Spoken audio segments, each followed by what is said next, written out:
ایک شخص کی عادت تھی کہ وہ اذان سے کافی پہلے مسجد میں آ جاتا اور وضو کر کے قرآن پاک کی تلاوت شروع کر دیتا۔ اس طرح جماعت ہونے سے پہلے اسے تلاوت کے لیے کافی وقت مل جاتا۔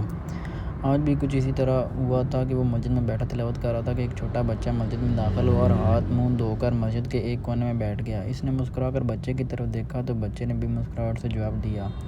وہ سر جھکا کر پھر تلاوت میں مشغول ہو گیا۔ تھوڑی دیر بعد تلاوت کے دوران اس نے سر اٹھا کر دیکھا تو وہ چھوٹا بچہ اپنے ننھے ہاتھ اٹھا کر آنکھیں بند کر کے دعا مانگ رہا تھا۔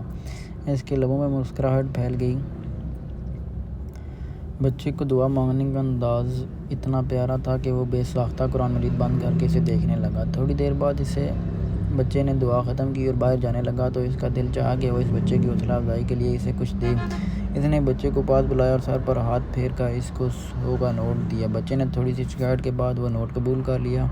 اس نے بچے سے پوچھا کہ بتاؤ تم اللہ سے کیا دعا مانگ رہے تھے؟ بچے نے مسکراتے ہوئے کہا، میرا چاکلیٹ کھانے کا دل کر رہا تھا تو میں نے اللہ جی سے 100 روپے مانگے تھے۔ یہ کہہ کر وہ چلا گیا۔ بچے کے جانے کے بعد بھی وہ اسی سمت دیکھتا رہا جس طرح وہ بچہ گیا، جو اسے یقین اور اخلاص سے دعا مانگنے کا ایک طریقہ سکھا گیا تھا۔